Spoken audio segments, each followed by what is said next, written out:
보면 아브라함의 죽음이 기록이 되어 있습니다. 우리 읽지는 않았지만 오늘 창세기 25장 8절 말씀을 보시면 그의 나이가 높고 늙어서 기운이 다하여 죽어 자기 열조에게로 돌아가매, 그렇게 기록을 하고 있습니다. 나이가 높고라고 하는 말은 만족한 인생을 살았다, 꽉 찬 인생을 살았다 하는 그런 뜻입니다. 하나님이 정하신 수한이 다하기까지 아브라함은 이 땅에서 참 하나님의 은혜 아래 만족한 아름다운 인생을 살다가 죽음을 맞이하게 되었다 하는 것입니다. 위대한 믿음의 사람이었지만은 그도 역시 우리와 똑같은 인간이었기 때문에 인간의 한계에 직면해서 이제 죽음을 맞이하게 된 것입니다.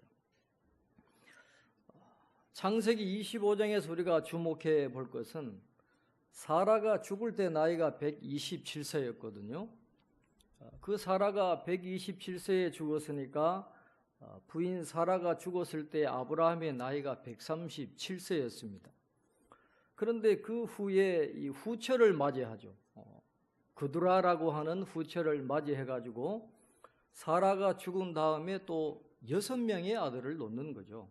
그러니까 137세 이후에 아브라함이 어떻게 회춘을 했는지는 모르겠지만은 6명의 아들을 더 놓았다. 성경은 그렇게 기록을 하고 있습니다. 지난번에 해외 토픽에 보니까 지금 살아 계신 분 중에 그 기록이 한 92세인가 96세인가 할아버지가 자녀를 봤다. 이 해외 토픽에 나오더라고요. 그러니까 사람들의 반응이 두 가지. 참 그 할아버지 대단하다. 그런 반응이 있는가 하면 참 그 할아버지 참 주책이네. 그런 반응이 있더라고요. 우리가 생각할 때 아브라함이 좀 주책스럽다 그렇게 생각할 수도 있겠지만은, 그러나 당시의 문화적인 배경으로 보면 그건 아브라함이 주책이 아니라 하나님의 큰 은혜였다, 그렇게 볼 수가 있겠습니다. 신약 성경의 복은 주로 영적인 복이에요. 신약 성경에는 주로 이 가시적인 복을 이야기하지 않습니다. 주로 영적인 복을 말씀을 많이 하는데, 구약 성경의 복은 영적인 복보다도 우리가 눈으로 볼 수 있는 복을 하나님은 믿음의 사람들에게 복으로 내려주십니다. 그래서 복을 받은 사람들은 자식을 많이 놓는다든지, 그래서 백성의 숫자가 많아진다든지, 또 재산이 늘어난다든지, 또 짐승이 새끼를 많이 놓는다든지, 또 오래 산다든지, 이 눈에 보이는 것을 하나님이 복으로 내려주시는, 그래서 구약 성경의 축복은 가시적으로 볼 수 있는 그런 축복을 내려주셨습니다. 왜냐하면 그 당시에 이 고대인들은 이 사람 안에 있는 내면적인 가치를 잘 몰랐어요. 지금은 우울증도 많고 공황장애 앓는 분도 굉장히 많습니다. 겉으로는 멀쩡한데 이 사람이 있는 곳을 두려워하는 그런 장애를 가진 분들이 많아서 지금은 마음의 평안을 굉장히 좋은 것으로 축복으로 여기지만은 그 당시에 고대인들은 그런 가치를 몰랐어요. 그저 복이라고 하면 자식 많이 놓고 재산 많이 늘리고 오래 사는 게 복이지, 마음의 평강은 복이라고 생각을 하지 않았다 하는 것이죠. 그러니까 하나님은 그 시대에 그 사람들의 수준에 맞추어 가지고 복을 주시는 거예요. 그러니까 만약에 그 당시에 하나님이 아브라함에게 마음의 평강만 주시고 물질의 복을 주지 않았다고 한다면 과연 아브라함이 하나님의 복을 받았다라고 생각을 했을까? 과연 하나님의 존재를 알 수 있었을까? 그런 생각을 해보게 되는 것이죠. 그 시대의 이제 수준에 맞춰서 하나님께서 재물이나 자식을 많이 두는 거나 오래 사는 것 같은 그런 축복을 주셨기 때문에 후처를 통해서 6명의 아들을 놓은 것은 하나님께서 그에게 베풀어 주신 특별한 은혜다 하는 것을 우리가 기억할 필요가 있습니다. 또 이 창세기 25장에 보면 눈여겨볼 만한 그런 말씀이 있는데요. 과거에 이스마엘을 쫓아낼 때 아브라함이 이스마엘에게 재산을 떼어주지 않았잖아요. 그냥 어머니 하갈하고 그냥 내쫓아 버렸어요. 뭐 죽든지 말든지 그냥 광야로 빈손으로 내쫓아 버렸는데, 오늘 창세기 25장 말씀을 보면 이 그두라가 낳은 6명의 아들들에게는 재산을 띄워줍니다. 그리고 이삭을 떠나서 동쪽으로 옮기도록, 그래서 이삭과 함께 살지 않고 그 6명의 아들은 아브라함이 주는 재산을 가지고 따로 살도록 그렇게 조치를 취하는 그런 말씀이 창세기 25장 앞부분에 기록이 되어 있습니다. 왜 아브라함이 그렇게 했을까요? 이스마엘과 그두라가 낳은 6명의 아들은 근본적으로 성격이 다른 자녀들이, 이스마엘은 하나님의 축복받은 자녀가 아닙니다. 세상이냐 하나님이냐, 하나님의 말씀이냐 자신의 생각이자 선택의 순간에 아브라함이 내 생각을 선택하고 내 잔꾀를 선택해서 태어난 아들이 이스마엘이에요.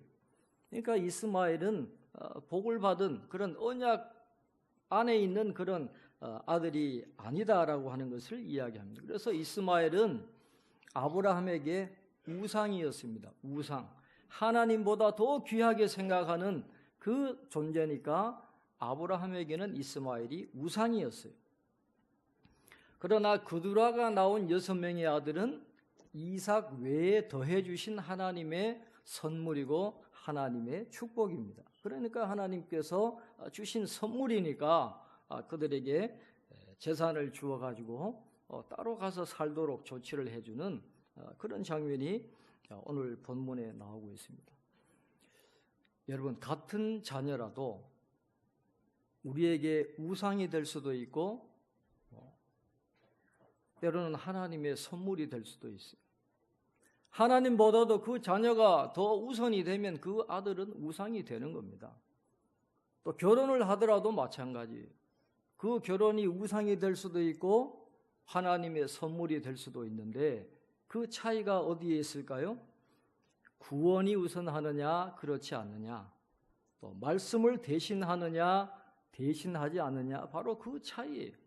거기에 따라서 우상이 될 수도 있고 하나님의 선물이 될 수도 있다 하는 것입니다. 그래서 오늘 우리가 이 문제를 깊이 생각해 볼 필요가 있습니다.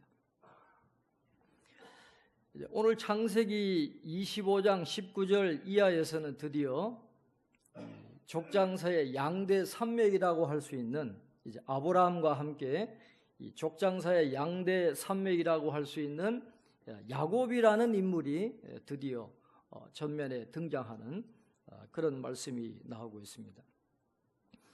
이삭이 40세에 리브가를 만나서 결혼을 했습니다. 그런데 하나님이 자식을 주지를 않는 거예요. 분명히 하나님이 택해 주셨고 하나님이 축복해 주셔서 그런 결혼을 했는데 20년 동안 하나님이 태문을 열어주지를 않는 것입니다. 이삭은 누구보다도 여호와 이레의 복을 직접 경험한 사람이잖아요. 하나님이 준비해 주신다, 하나님이 축복해 주신 결혼이니까 당연히 자녀를 일찍 주셔야 되는데 하나님이 20년이라는 긴 세월을 자식을 주지를 않는 것입니다. 여러분, 결혼을 했는데 잉태하지 못하는 고통이 굉장히 커요. 제 주변에도 결혼은 했지만은 이 아기를 가질 수 있는 능력이 안 된다 그래가지고 자녀를 못 놓는 분이 있는데, 의사에게 그 말을 듣는 순간 부부가 끌어안고 그렇게 통곡을 했다라는 거죠. 그러니까 결혼한 부부에게 이 자녀가 없다라는 것은 자녀가 있는 사람들이 생각하지 못하는 그런 큰 아픔이에요. 그리고 그 당시 고대에는 이 여인의 삶이 얼마나 기구해집니까? 자식이 없는 이 여인의 삶은 굉장히 기구해지는데 그 세월이 20년입니다. 하나님의 은혜와 복을 받은 그 믿음의 가정인데도 하나님이 20년 동안 태의 문을 열어주지를 않는 겁니다. 그 오랜 세월을 이제 기다리다가 이삭이 한 가지 이제 행동에 옮기는 것이죠. 아버지 아브라함도 오랫동안 자식이 없었습니다. 또 그 아들 이삭도 자식이 없었어요. 자, 그랬을 때 두 사람의 그 선택이 극명하게 대조되잖아요. 아브라함은 하나님께 기도하지 않았어요. 그냥 당시에 그냥 풍습에 따라 가지고 이 사라의 몸종인 하갈을 아내로 맞이해 가지고 이스마엘을 놓게 됩니다. 이건 자기의 독단적인 그런 생각이지 하나님의 응답이 아니었다라는 것이죠. 그러나 이삭은 달랐습니다. 오늘 21절 말씀에 이렇게 기록을 하고 있습니다. 이삭이 그의 아내가 임신하지 못하므로 그를 위하여 여호와께 간구하며 여호와께서 그의 간구를 들으셨으므로 그의 아내 리브가가 임신하였더니, 그렇게 말씀을 하고 있습니다. 이삭은 하나님께 기도했어요. 리브가의 몸종이나 다른 방법으로 후손을 보지 않고 하나님께 기도했습니다. 하나님 약속하지 않았습니까? 아브라함에게, 아버지에게 후손을 많이 주시겠다고 약속했는데 20년 동안 왜 자식을 주지 않습니까? 하나님 앞에 간절히 기도했다라는 거죠. 그러니까 하나님이 응답해 주셔서 리브가의 태문이 열리게 되었다 하는 것입니다. 창세기에는 이 불임의 주제가 계속 등장합니다. 임신을 잘 못하는 거예요. 구약 성경에 보면 이 불임의 주제가 계속 나오는데, 이 불임의 주제를 통해서 하나님이 가르쳐 주시는 것은 그냥 결혼하면 그냥 자연적으로 자녀가 생기는 게 아니다라는 거예요. 생명이 잉태되는 것은 하나님의 손에 있다는 거예요. 하나님의 주권에 있다라는, 그리고 때때로 자녀가 태어나는 건 하나님의 초자연적인 섭리에 의해서 이루어진다라는 것을 강조해 주시기 위해서 이 불임의 주제가 계속 나오게 되는 것입니다. 그리고 이삭이 하나님 앞에 간구하니까 하나님이 응답하셔서 리브가가 잉태되었던 것은 하나님의 약속이 이루어지는 데에는 인간의 편에서 기도가 필연적으로 요청된다 하는 것을 말씀을 합니다. 하나님이 예비해 놓으셨어요. 하나님이 이미 자녀를 예비해 놓았지만 그러나 자동으로 주어지지는 않아요. 반드시 뭐가 있어야 되느냐? 기도가 있어야 된다 하는 것을 가르쳐 주고 있습니다. 하나님의 약속은 그의 초자연적인 사역을 믿는 믿음이 있을 때 성취되게 되는 것입니다. 이스라엘 백성들도 가나안 땅을 차지할 때 그냥 거저 얻은 게 아니잖아요. 본인들이 가서 싸워야 그걸 얻을 수 있는 거지 자연적으로 주어지는 게 아닙니다. 쟁취해야 되고 싸워야 되는 거예요. 그 마찬가지로 인간의 편에서는 기도해야 하나님의 약속이 이루어지게 된다라는 것입니다. 결혼한 지 20년 이후에 임신을 했으니까 얼마나 기뻤겠어요. 그때 이 이삭의 나이가 60이었다고 그랬잖아요. 60절에 들어서 이제 부인이 임신을 했습니다. 리브가가 얼마나 기뻤겠습니까? 그런데 그 기쁨도 잠시 또 다른 문제가 생기게 되었던 것입니다. 그 뱃속에 쌍둥이가 있었는데 오늘 22절에 보니까 좀 쌍둥이가 뱃속에서 좀 얌전하게 있으면 좋겠는데 오늘 22절에 보면 그 아들들이 그의 태 속에서 서로 싸우는지라 그렇게 말했습니다. 임신을 했을 때 태아들이 발길질하는 경우는 간혹 있잖아요. 그러나 여기에서 싸운다라는 말은 발길질하는 정도가 아닙니다. 이 라차즈라는 그런 동사인데 이거는 학대하다, abuse, 학대하다, 이 crush라는 거예요.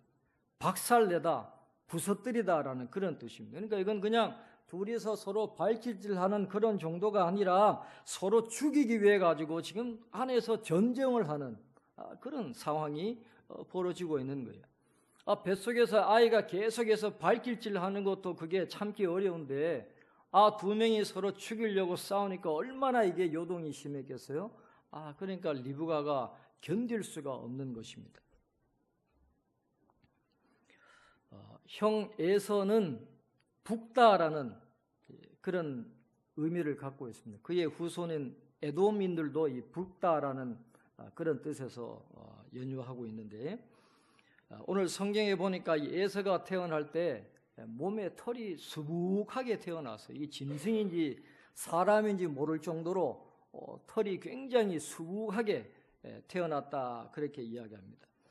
이 야곱이라고 하는 이름은 두 가지 의미가 있는데요. 첫째는 움켜잡다라는 그런 뜻이 있고, 두 번째는 보호한다라는 걸 의미합니다.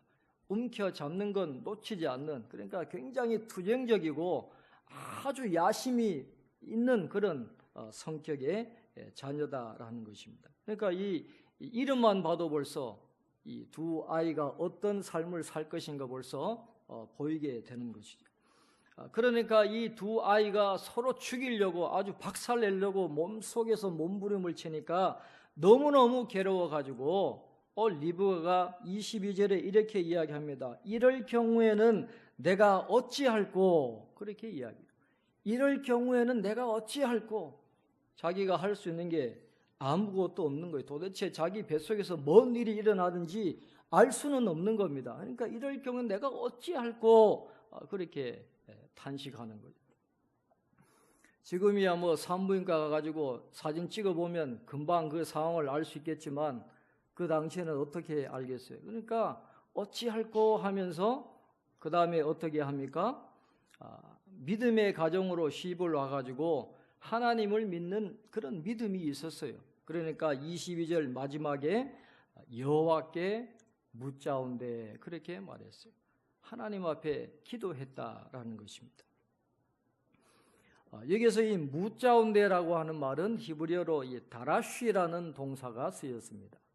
이 다라쉬라고 하는 동사의 함축적인 의미는 해석하다라는 그런 뜻이에요. 이 다라쉬라고 하는 동사의 그 명사형이 미드라쉬라는 그런 명사형인데요.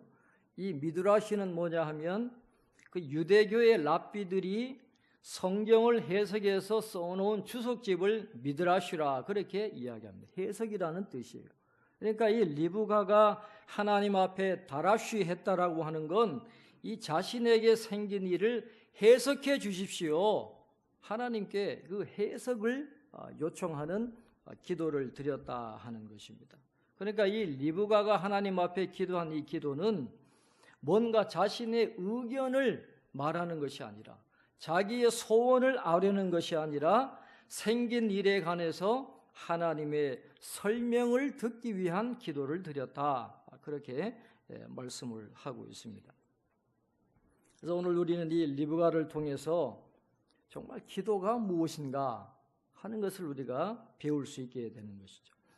여러분, 우리가 기도를 많이 하잖아요. 그러나 우리 기도의 중심이 여러분 어디에 있습니까? 말하는 것에 기도의 중심이 있나요? 아니면 듣는 것에 중심이 있습니까? 때로는 우리는 말하는데 기도의 중심이 많을 때가 많죠. 주로 우리의 소원을 아뢰고 부르짖고 간구하는 기도만 생각할 때가 많이 있지만은, 그러나 리브가는 반대였어요. 말하는 기도가 아니라 하나님의 해석을 듣기 위한 기도를 드렸다 하는 것입니다. 어떤 집사님이 말 잘하는 앵무새를 사다가 열심히 훈련을 시켰어요. 오른 발을 잡아당기면 주기도문이 줄줄줄 나오도록 훈련을 시키고, 왼발을 잡아당기면 사도신경을 줄줄줄줄 외우도록 열심히 훈련을 시켰습니다. 그래서 오른발 당기면 주기도문 자동으로 나오고 왼발을 당기면 사도신경이 자동으로 나와요. 그런데 목사님이 그 가정에 신방을 갔습니다.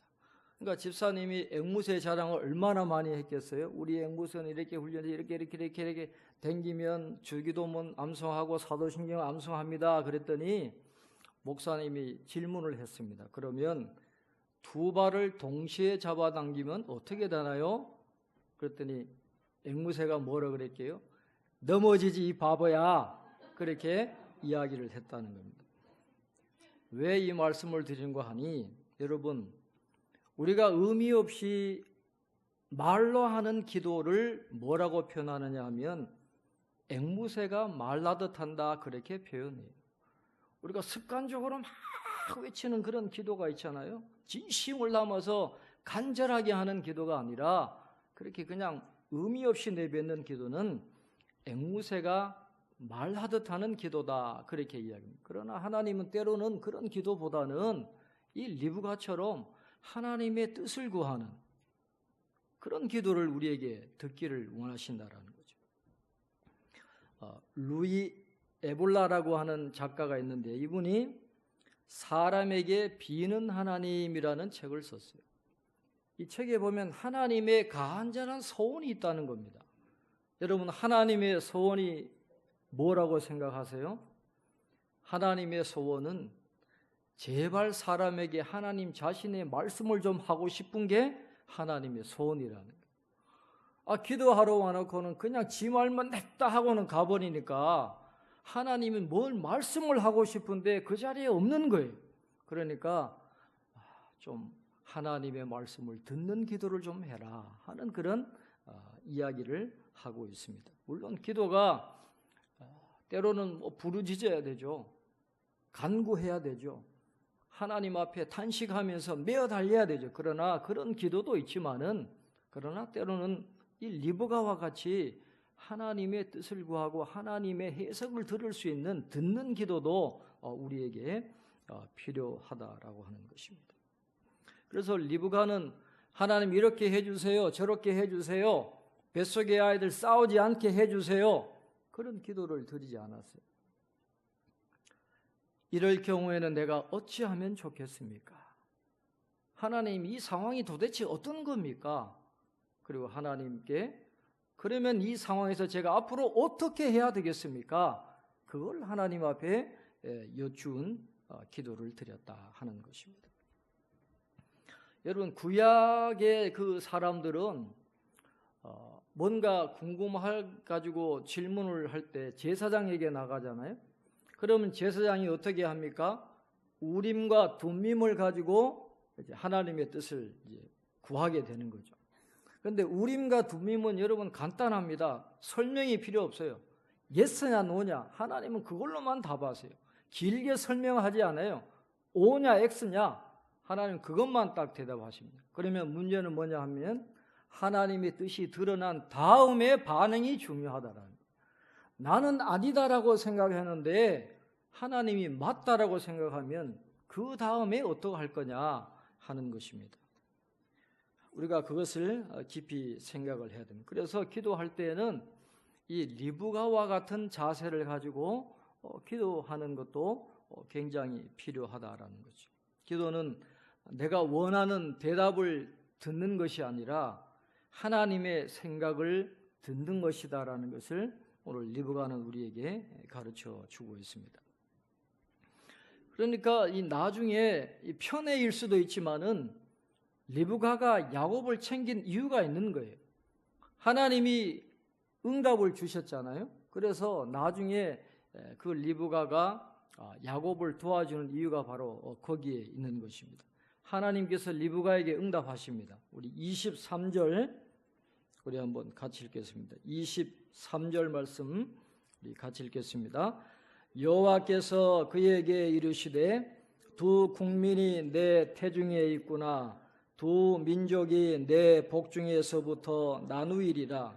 이 족속이 저 족속보다 강하겠고 큰 자가 어린 자를 섬기리라 하셨더라. 아멘. 자, 만약에 리브가가 하나님 앞에 기도했을 때 하나님 이 싸움을 제발 좀 멈추어 주세요, 이 문제를 해결해 주세요라고 기도했는데 하나님이 이렇게 대답하셨다고 한다면 여러분 이건 기도의 응답이 아니잖아요. 리브가가 이 말씀의 의미를 이해를 못했을 거예요. 그러나 하나님의 해석을 구하고 앞으로 이 상황 속에서 제가 어떻게 해야 되겠습니까? 라고 기도했을 때 하나님이 이 말씀을 주신 것은 이것이야말로 리브가의 기도에 대한 하나님의 적절한 응답이었다 하는 것입니다.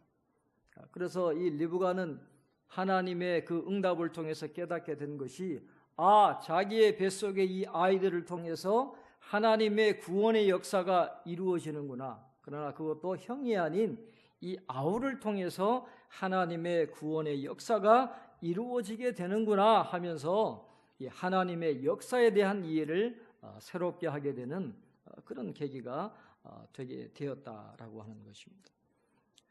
그래서 우리에게는 이런 리브가와 같은 그런 듣는 기도도 굉장히 중요하다 하는 것을 우리가 기억해야 되고, 또 그 다음에 하나님의 뜻은 이 야곱을 통해서 하나님의 역사가 이루어지는 건데, 이 중요한 것은 리브가의 기도가 있었기 때문에 그 하나님의 계획이 나중에 순조롭게 이루어지게 되는 거죠. 리브가가 기도했고 그 하나님의 응답에 따라서 올바로 반응했기 때문에 하나님의 역사가 순조롭게 이루어진 것처럼, 하나님의 뜻이 이루어질 때 반드시 뭐가 있어야 됩니까? 우리 인간 편에서의 노력도 있어야 되고 기도가 반드시 있어야 된다 하는 것을 오늘 성경은 우리에게 가르쳐 주고 있습니다. 어떤 사람이 사업을 하다가 잘못해가지고 집을 잃고 차까지 팔아야 되는 그런 아주 어려운 상황에 처하게 되었습니다. 그래서 이분이 하나님을 믿는 분이니까 마지막으로 하나님 앞에 희망을 갖고 간절히 기도했는데, 하나님 복권 당첨하게 해주세요. 간절히 기도했어요. 아무리 부르짖고 부르짖어도 하나님이 응답을 주시지를 않는 겁니다. 그러니까 하나님 앞에 불평불만합니다. 하나님, 제 상황을 아시지 않습니까? 복권 당첨만 되면 이 문제를 해결할 수 있는데 하나님 제발 복권 당첨하게 해주세요. 하나님이 대답하셨어요. 얘야, 복권 사야 내가 뭘 응답을 하지. 응? 복권도 사지도 않고 뭘 그렇게 달라 그러느냐. 그렇게 이야기했다는 이야기가 있습니다. 하나님이 물론 모든 역사를 이루어 가십니다. 이미 정해졌어요. 에서를 통해서가 아니라 아우인 야곱을 통해서 하나님이 구원의 역사를 이루어 가신 이미 정해진 거예요. 그러나 정해졌다고 해서 그것이 그냥 흘러가는 게 아니라 리브가의 기도가 선행되었어야 했고, 리브가가 그 기도의 응답을 받고 야곱을 도와주는 그런 손길이 있으니까 그것이 이루어지는 것이지, 사람을 통하지 않고는 하나님은 일하시지를 않아요. 하나님이 아무리 좋은 것을 계획해 놓아도 내가 기도하지 않고 내가 움직이지 않으면 그건 이루어질 수가 없다라는, 그냥 받지 못하는 복으로 그냥 끝나버리고 만다라는 것입니다. 그래서 우리는 기도할 때에 하나님의 뜻을 구하는 그런 기도, 그리고 하나님의 그 응답하심에 따라서 내가 적절한 반응을 해 나갈 때 하나님이 예비하신 그런 은혜와 복을 우리가 받게 된다라고 하는 것입니다. 그래서 가끔 보면 목사님 기도 좀 해주세요. 뭘 기도해 드릴까요? 어디로 이사해야 집값이 오를까요? 어디로 가야 땅값이 오를까요? 여러분, 그런 기도는 제발 부탁하지 마세요. 하나님도 그런 기도에는 대답하지 않아요. 하나님이 우리에게 대답하시는 것은 그런 기도에 응답하는 게 아니라 나를 통해서 하나님의 언약이 어떻게 이루어질 것인가, 거기에 대해서 길을 열어주시는 것이지, 어디로 이사해야 땅값이 오를까요? 그런 기도는 하나님이 들어주시를 않는다라고 하는 것입니다. 그래서 우리 리브가의 이 기도, 그냥 우리가 앵무새처럼 와가지고 소원만 아뢰고 돌아가 버리는 그런 기도보다도 하나님의 뜻이 어디에 있습니까? 제가 어떻게 하기를 원하십니까? 하는 듣는 기도, 그런 기도를 우리가 하나님 앞에 드림으로 나를 통해서 하나님의 계획이 온전히 이루어지고 하나님이 예비하신 그런 은혜와 축복이 나를 통해서 실현되어지는 그런 은혜를 경험하는 저와 여러분 되시기를 주님의 이름으로 축원합니다. 기도하겠습니다. 하나님 아버지, 은혜와 사랑을 감사합니다. 오늘도 거룩한 주일 하나님 앞에 나와 예배 드리게 하시고 하나님의 말씀을 듣게 하심을 감사합니다. 오늘 창세기 25장의 말씀을 통해서 우리에게 귀한 교훈을 허락하여 주셨사오니 모든 것이 다 하나님의 계획 속에 이루어지는 것이지만은, 그러나 그 하나님의 계획이